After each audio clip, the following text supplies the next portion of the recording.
Mr. Nigel Farage.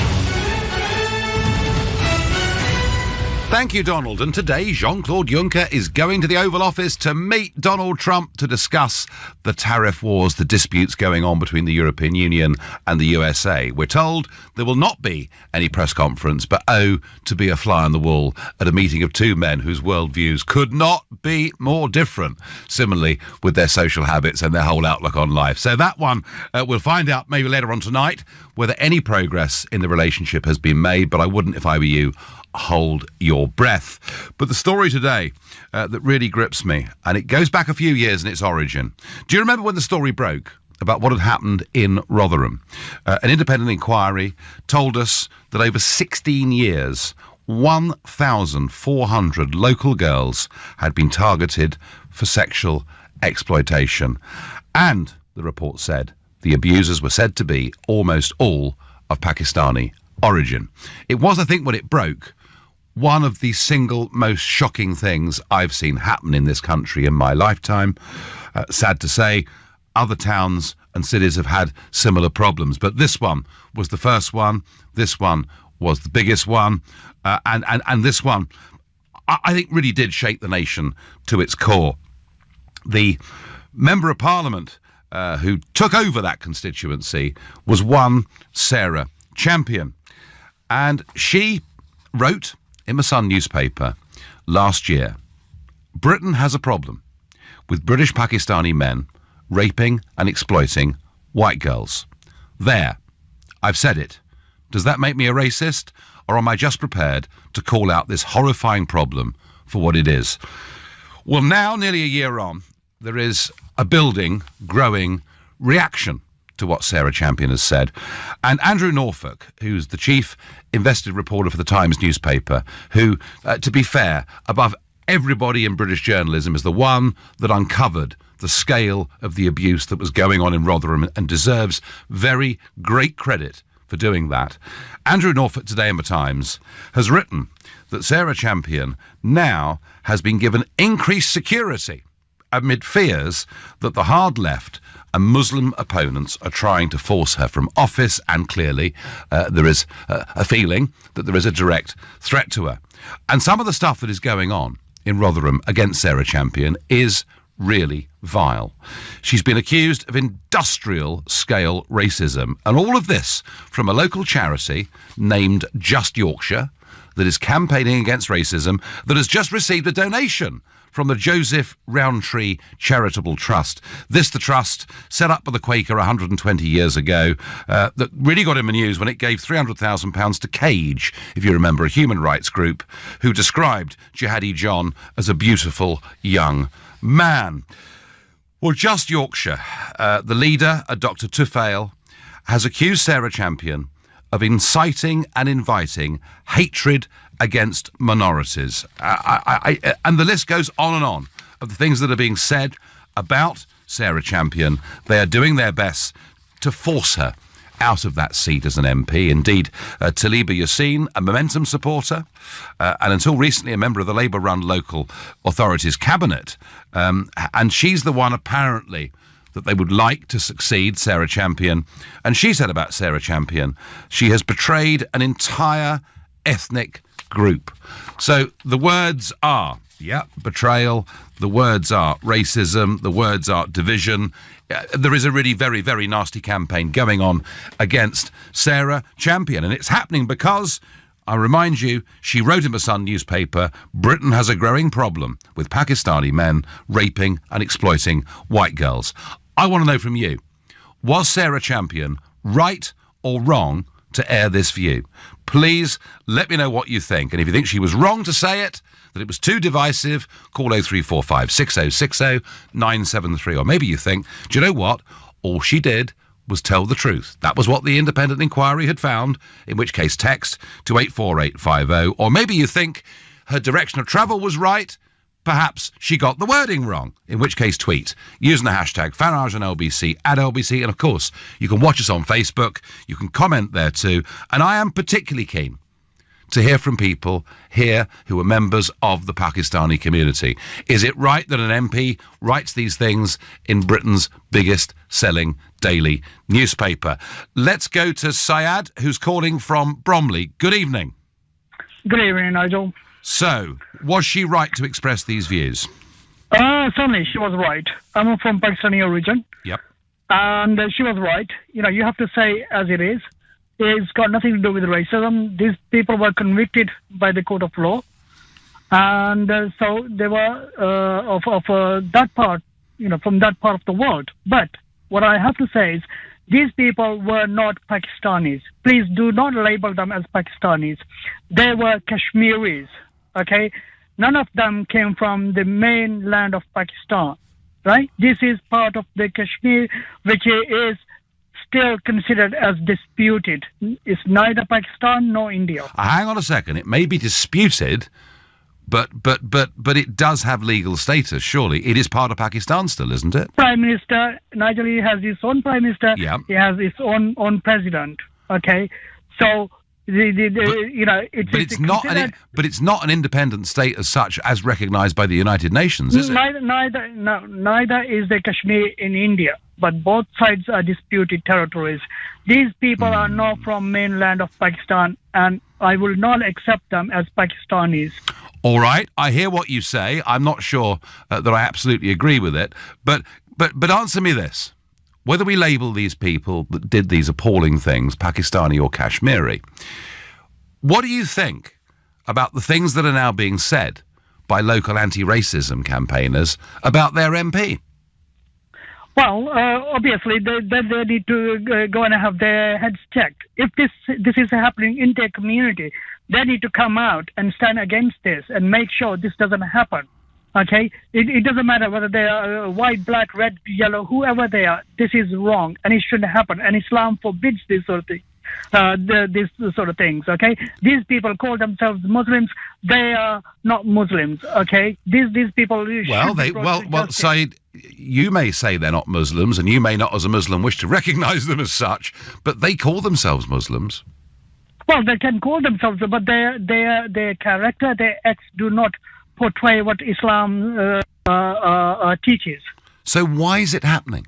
And why has it happened, not just in Rotherham, but in other towns and cities around the UK? Yeah, if you look at it, Nigel, the areas where it's happening, that's where majority of the people living are from the areas known as Azad Kashmir. Yeah, look, I'm sorry. Majority of them, they come from Mirpur or whatever. All right. Even if your contention is right, why is it that Kashmiri men appear to be doing this in numbers disproportionate to the size of their community? Probably their families need to teach them to respect women. What the Islam says, you need to respect women. Okay, they are probably not taught those things at home when they're being brought up. Well, but why would it be just that community? I have no idea, because I don't have much to do with that community. Right. I'm from mainland Pakistan. Yeah, and I can tell that you feel... There's hardly anybody convicted from Lahore for this sort of... Okay. No, I'm hearing you, and I can tell there's some considerable antipathy between you and the Kashmiris. No, I have nothing against them. But the thing is, when people say these are Pakistanis, they don't consider themselves Pakistanis. I've spoken to a lot of people, Kashmiri people. When I went to university, I had friends who were from Kashmir. Mm-hmm. Well, when you talk to them, they don't call themselves Pakistanis. They don't call themselves no, Saeed, you've raised an interesting term of definition as to who this group are, and I thank you very much indeed for your call. Abbas is calling from Redbridge. Good evening to you. Hi there, good evening, Nigel. Nigel, I am from Indian Pakistani origin, but born here, so I can't really identify myself so much as from the Pakistani or Indian community. I see myself more as a British and English community member, because I lived here, born here, bred here, and was educated here. I think a lot of Pakistanis and Indians who are born here, like myself, actually do identify very much with this country. So I can't really claim that I'm good, Abbas, the Indian community. I have to say, the more I hear of that, the better, is my view. But Abbas, I mean, what she said here, what she wrote in the Sun newspaper, was very strong stuff. but it was an expression of the truth, wasn't it? But, and that's the problem, you see. It's an expression of the truth. Did you know that 100% of paedophile rings are white? And some 84% of paedophile gangs were Asian in that community. And that's the problem, you see. When you start pushing out statistics and building up an inference, a conclusion from those statistics, you have to be very, very careful how you do that. Because otherwise, what you start to sort of paint this picture that just because intrinsically you are from Pakistan or from India, you're more of a pervert. And that, quite frankly, is quite insulting.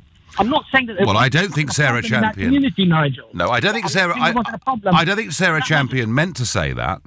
I really don't think she meant to say that. But she meant to say there is a real problem here, and we need to call it as it is. And your comment about total statistics on child abuse. Yes, there are many more white people committing child abuse than there are people of Pakistani origin committing child abuse. I understand that, but then. How many people in this country would identify as being Pakistani? A few 100,000. How many white adult males are there? Many million. Maybe 15 million or something. Maybe 18 million. So Abbas, we can't run away from the fact that there has been a real problem here. I don't think we should run away from it. We should definitely address these issues. And these vile individuals, as far as I'm concerned, never see the light of day. But another very important factor, Nigel, is that apparently this was going on for 14 or 16 years. Yes. And the police and the authorities were not, effectively dealing with the issue because they were afraid that they would be called racist. I know, and that almost is as bad as the crimes themselves. Abbas, I thank you for your point of view. Please keep your views coming. I'll be very interested to hear any more perspectives on the terms Pakistani or Kashmiri for the men that were involved in these abominable acts in Rotherham. You're listening to the Nigel Farage Show, exclusively on LBC. It's 7:16. Well, Sarah Champion's criticism, her highlighting that British Pakistani men are raping and exploiting white girls, those comments have led to a lot of condemnation, attempts to remove her from office by some in her Rotherham constituency, and us having a debate about whether she was right to say it or not. And when you're an elected politician, what you say does matter, because people do listen. And somebody else today with strong views is Conservative MEP David Campbell-Bannerman. Now, you may have heard there's a debate going on about whether the Treason Act should be updated to include returning jihadis. It wouldn't bring back the death penalty, but it would put them in prison for life, as opposed to very short sentences that many of them serve, if they serve anything at all. And Campbell-Bannerman today has said, it's about time we brought the Treason Act up to date and made it apply to those seeking to destroy or undermine the British state. OK. This means extreme jihadis, but it also in the future should mean those working undemocratically against the UK through extreme EU loyalty. Well, as you can imagine, this is provoking something of a response, and many saying that this is dangerous populist rhetoric. But David Campbell-Bannerman's view is that once we've left the European Union and we become an independent country, those that want us to give up that independence would be committing an act of treason. Strong stuff. So back to Sarah Champion. Was she right or wrong to say what she did? And a lot of views. Sarah Champion was quite right to speak out about these evil deeds. As so often happens, people suffer for telling the truth, is what Ron from Walderslade in Kent thinks. She is wrong. I get from Jazz in London. As a Sikh, I'd like to point out it's not just white girls. Sikh girls are abused too. Nigel, I think the only reason that Labour are doing this to Sarah Champion is because they're worried that the truth will come out and cost them votes, says Steve. And on Twitter, you cannot label an entire ethnicity as rapists and predators. It's not just racist, it's completely absurd. Strong opinions on both sides, and I'm continuing the appeal, particularly to hear from those who are part of the Pakistani community, how they felt when they saw those words that Sarah Champion had written. Let's go to Atis, who's calling from Wimbledon. Good evening. Good evening, Nigel. How are you? I'm very well, but I'm actually feeling, I have to tell you, I'm feeling a bit sorry for Sarah Champion. I mean, she's had the guts to say we've got a problem here, and the fact that her security now has to be stepped up, the fact that she's being accused of being racist and divisive, I have quite a bit of sympathy for her. Well, yeah, that's very unfortunate. Everyone in a democratic society should have the right to say what they want. Uh-huh. However, I would say in the position that she's in, she needs to be responsible. And she was either very naive in what she wrote, or perhaps she took a leaf out of your book, Nigel, and wanted to create a sensationalist kind of headline by completely maligning a group of people. In fact, not a group of people, a complete country of people. Okay, well, Aziz, let me just remind you what the independent inquiry concluded. It concluded that over a period of 16 years, 1,400 local girls were targeted for sexual exploitation. Their abusers were said to be almost all of Pakistani origin. So there is a problem here, isn't there? See, the problem is the wording. See, you've kind of like highlighted. Well, okay. Yeah. No, exactly. I'm going to use exactly what you said. You said that report did not say white girls. It said the local community. At the end of the day, whether it's white girls, Sikh girls, whatever, it's abuse. And whether it's Pakistani men, white men, or it's abuse. And the issue is, why is it not the case where other abuses of, for example, white Caucasian men who fly to Thailand, documented abuse and rape of young children, why is that not an issue? It is an issue, but it is an issue. But what is truly shocking, Atis, about this is Rotherham is not a particularly big town. You know, Rotherham is a town with a population of about 120,000, and yet within that relatively small community, the numbers involved here are enormous. I mean, this was, when this story broke... It's one child or 100 children. No, I don't agree with... I'm sorry. I really can't agree with that. What was happening here was organised. It was happening, frankly, on an industrial scale within one northern town. Is Sarah Champion... Now, you may say to me that the wording was wrong, that the wording was too strong, but surely she was right to identify something that really had been up until then an unknown phenomenon. No, but why, like you said, it's an issue up north. So, yes, it was Pakistani men up north. Well, hang on. Why does that... Pakistani men aren't exclusive to the north. Why? I couldn't care less whether it happened in the north or the southwest or in Scotland. That isn't really the point. It just happens to be that Rotherham was in the north. But that's what you're highlighting, though. You're highlighting... Well, of course I am, because that is... Well, exactly. Of course I am, because that is where... Because, listen, we've had similar problems documented in Oxford, OK, which is very much more in the south. But this was the first big such case. And that is, I'm asking you... OK, let's turn this around. What do you think, as the local member of parliament, she should have said about this? She should have said there is an issue with children being abused. Yes, it's organised. What they need to do is find out what was the root cause. Now, their ethnicity, they were British born. So the issue is not that they're of Pakistani origin. The issue is that the British born men were doing this, and British men do this, whether they're Pakistani, whether they're of any ethnicity, they do it. There's something culturally wrong, as in Britain, that this is allowed. Okay, so do you think in this case the fact that these men all came from Pakistani Muslim families was not really the issue?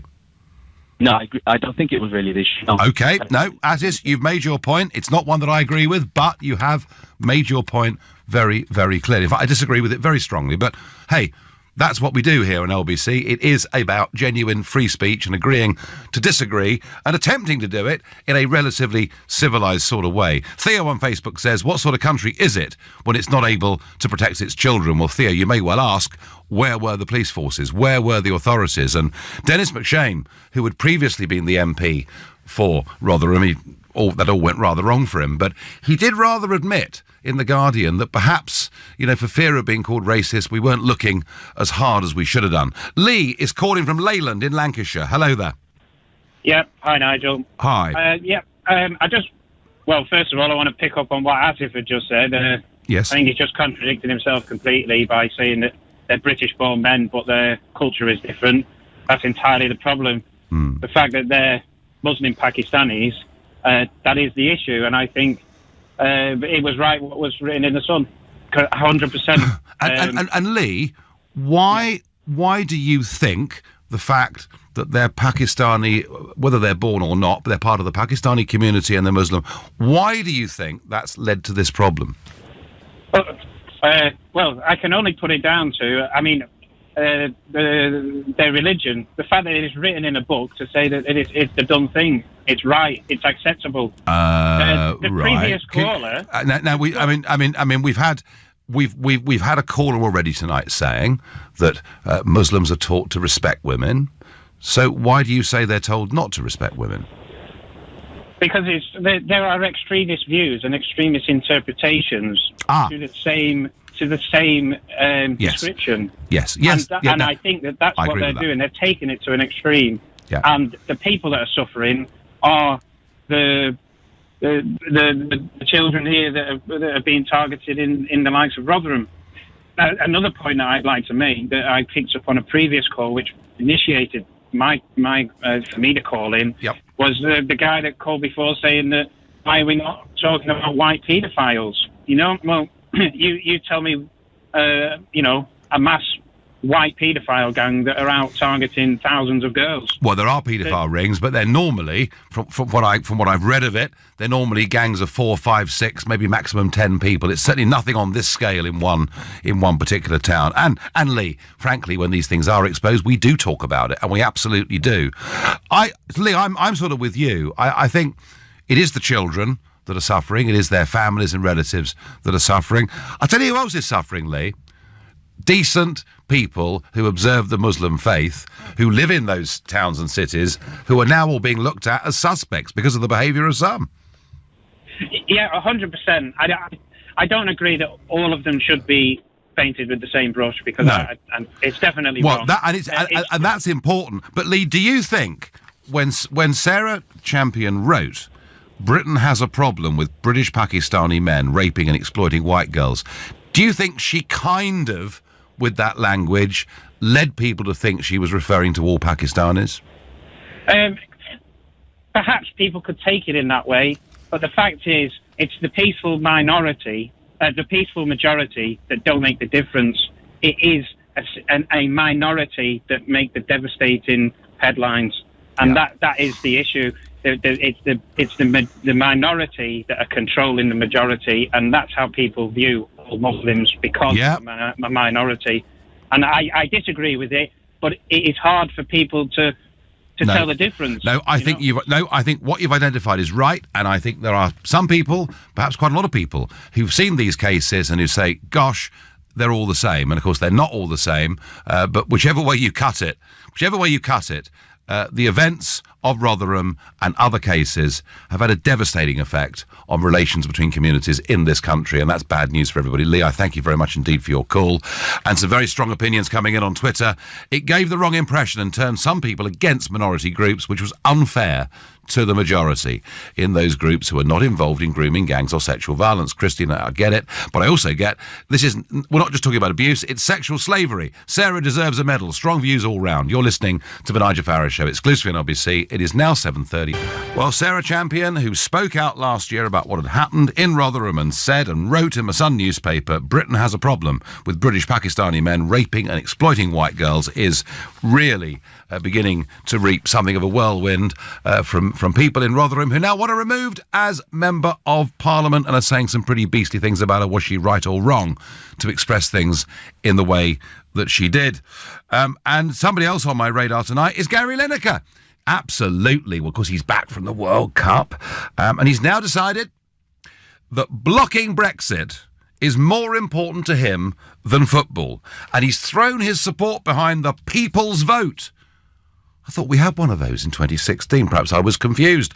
There will now be a summer of action and a series of rallies and protests across the country, and Gary Lineker is absolutely four square behind it. Well, who knows? Maybe Gary Lineker is going to enter politics. We will have to see. And the other story that is really quite interesting is Jeremy Corbyn's big announcement about buying British, about making sure that big contracts in this country go to British companies. And in this, of course, he well knows this could only happen if we're outside the European Union single markets because of their rules on procurement.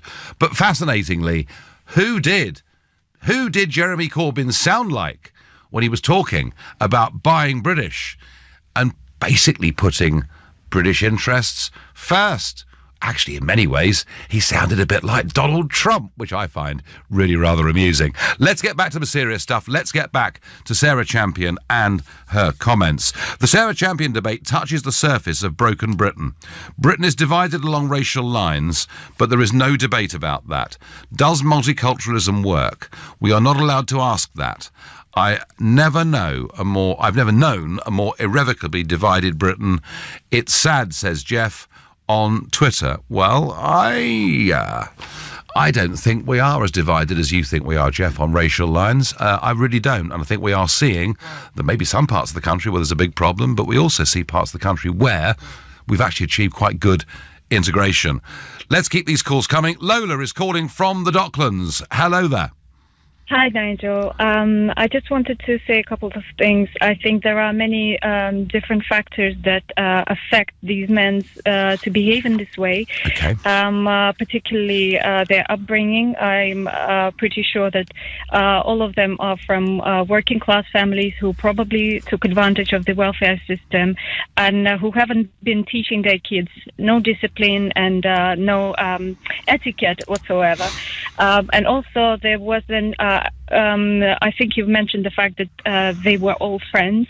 So that's why I think this gang was in operation because they were friends. And so they felt a little more confident to do what they were doing. And what I think Sarah should have done, or the author of that article, she should have been a bit more careful and not painting all Pakistani men in this country with one brush, but saying rather that the youth they need to occupy their time, let's say after school, because they gradually come to this. They need to occupy their time more efficiently rather than just having free time all the time. And Lola, yeah. Lola, let me ask you, why do you think that there are so many of these communities in northern towns and elsewhere where those, and you mentioned living on social security, where the percentage of those living on social security is so high? Sorry, what's the question? Well, I'm saying that if you look at many of the Pakistani communities in towns like Rotherham, a very high percentage of them are on some form of social security. Why is it that that group has the highest dependency rate on the state than any other ethnic group in this country? I don't believe that's the case, but... Well, it is. And I mean, I only mentioned it because you'd raised the point to begin with, that many of these people have grown up in houses where they're living on social security. You yourself said they're not being brought up with the right values. I just wonder why... much of the Pakistani community is getting left behind everybody else. That's really my question. Okay. First of all, Pakistan is the Commonwealth, so why they are in big numbers in this country, I believe that's the case. And there are certain parts of this country that are densely populated by this particular minority group, like East London and Rotherham. So those people who have come here at back in those days are not necessarily the hard-working, probably, and so the generations have been living here in this kind of way, relying on the state, and so the growing up generation hasn't seen how to be a good citizen, how to be a law-abiding citizen, and maybe that has affected dramatically. But I wouldn't say that they are all that way. I think there is a very small minority of those. But if you come to East London, then you will see the Romanian gangs or the Bulgarian. I don't want to specifically name any other communities, but you get my point. I do get your point, and I have to tell you, Lola, I went to a part of Oldham where virtually no one spoke English. I simply couldn't believe it. I really could not believe it. It was a disaster. But Lola, listen, there are causal factors here. There are perhaps people being brought up that treat women as in families where women are not treated with any sense of equality or fairness. But do you honestly think, given all of these things and given the statistics and the figures, when the independent report says that almost all the people that committed these rapes were Pakistani, surely Sarah Champion is right to point that out? I wouldn't agree with that, and I would if I. What should she say then? First of all, I think that these men gradually come to that behavior because they got away with it for so long, and that's why it went on that level. So there was this advert on TV that was called "Disrespect Nobody," which taught men on how to not abuse women, what counts as the consent to sex or what doesn't count as one. So I think that in teenage years, that's when the state should educate men more. A lot of this isn't just about consent. A lot of these girls were under the age of consent, weren't they? I'm not too sure about that. Well, plenty. I promise you, plenty were. If they were, then these men have to be educated about what kind of what women they can approach, what they cannot do, because they are not taught in that way. Because sex is not the topic that they can discuss. So let me just ask you. Yeah. Do you think the fact that these men came from the Pakistani Muslim community contributed to what they did? No. Okay, thank you very much indeed. Well, I'm getting one or two callers saying that, and I have to say, I think this is something of denial. I think it's denial coming from those who hate to see these things are happening in their own communities. And Sarah Champion was not, absolutely not, trying to say that all British Pakistani men are rapists, but she was pointing out that there is a problem, and she did so, I think, very, very bravely. She knew she'd get some stick for standing up and talking about what the independent inquiry had found. But now that she's receiving wholesale abuse and that security around her has to be stepped up, really makes me worry about where we're going in this country. If our elected members of parliament cannot tell the truth, whether other people like it being said or not, if they can't tell the truth, we have got a very real problem. I am not a Labour Party supporter. I'm not particularly politically a Sarah Champion supporter. But I do think she had terrific courage in calling this. And I think what's happening to her right now is disgraceful. Let's go to May, who's calling from Edmonton. Good evening, May. Hello, Nigel. It's several comments I'd like to make. Uh-huh. And what's pretty obvious is that in this country there is a big divide, as we know, between people who are deemed to be white UK and belonging to England, and from those who, even though you were born here, could have a number of family members going back years, but you're never actually accepted. And the way that in which crime is reported is a lot governed by how you portray yourself, whether you're deemed to be white UK or non-white UK. All right. So I've worked with young people in a social care setting, and there were very prominent people, some of them within the government, some of them, very prominent places, who actually were also abusing children. Oh, hang on, mate. I can't... we can't... I'm sorry, I'm going to end that there. Listen, I've no doubt there are some political figures, people in government who've behaved abominably over the last couple of 100 years, but we've really had enough, haven't we, of Nick and so-called Nick and people like this making all sorts of accusations against former prime ministers and goodness knows who, and I'm just not going to live with that. I honestly, strong opinions coming in. Of course she's right. These people shouldn't be able to hide behind their race, says Ian. Can you ask the question, if a group of white men were deliberately targeting non-white underage girls, would you recognise this as a unique problem? Well, I think we would. If something like that was proved to have happened, I think the levels of uproar would be quite unlike anything we'd probably ever seen before. And I think we're still, ever so slightly, dealing with this issue with kid gloves. And I think there are one or two people who are still in outright denial that there is a problem. Sarah Champion was not trying to demonise an entire group or race of people. She was identifying a problem. One that if we confronted much earlier, we could have caused a huge, huge amount of distress. You're listening to The Nigel Farage Show, exclusively on LBC.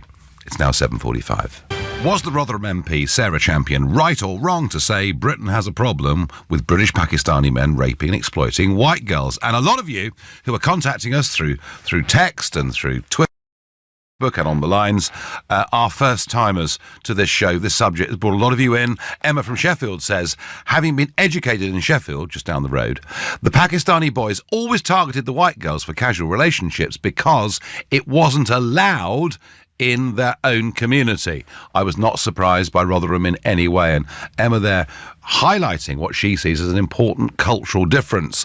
Ashish is yet another new caller to the show. He lives in Croydon. Good evening to you.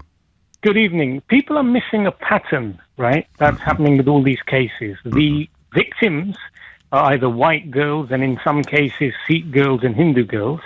The perpetrators are mainly Pakistani Muslim.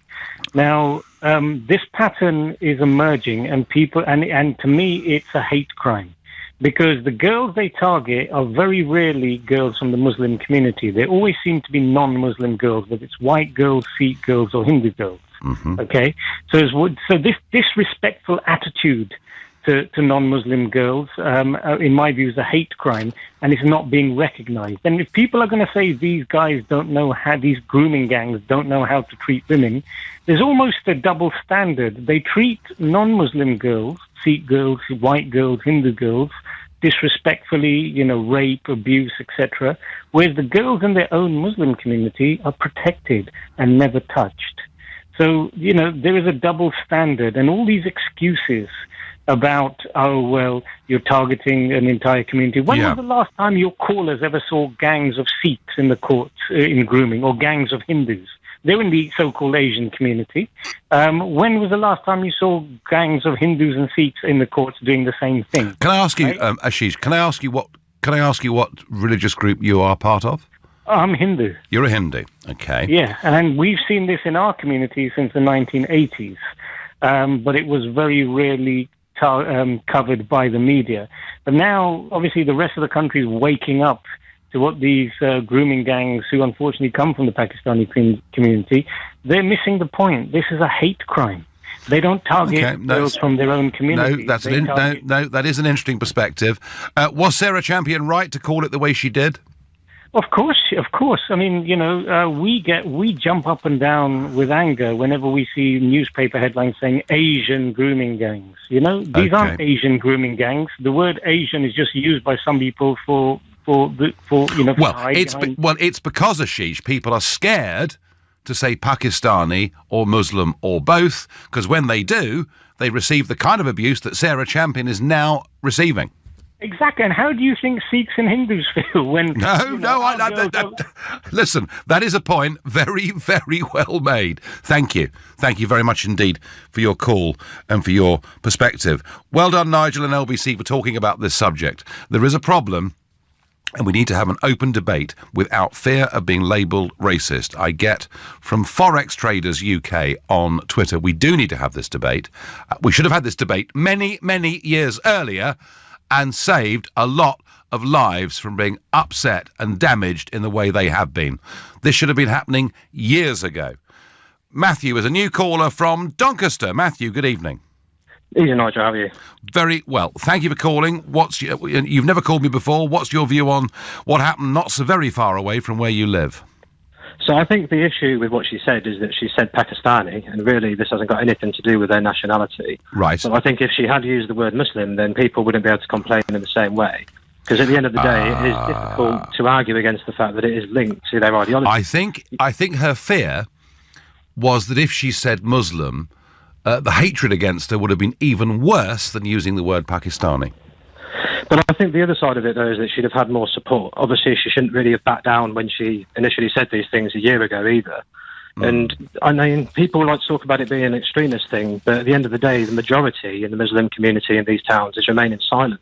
Do we really believe that there's not people in there that know what's going on, that see the signs of abuse, that see the rape gangs, administrating things behind the scenes, and they don't say anything? Well, it's a problem with the police and the politicians as well, but at the end of the day, it's all coming from one community, and I don't know what people think the end game is if people don't stand up and talk about it.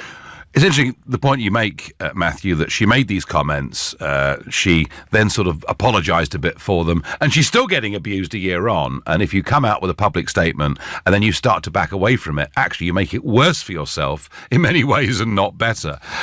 Look, there's no doubt, Matthew, that a blind eye has been turned to this by people in more than one community. That is absolutely right. Are you hopeful in any way that we can stop this from happening again? I'm hopeful that we can do that, but one thing I would like to ask, and it's just an honest question, and don't take it the wrong way, because I think you're a hero of mine, really. But don't you think that if you came back and you did become leader of UKIP again, then a lot of people in the party are going to be upset because Jared's been able to talk about this, he's bringing this more to the forefront, whereas it's not something that you've not been willing to do or focus on. I mean, that. Oh gosh, Matthew! I mean, I have been singled out.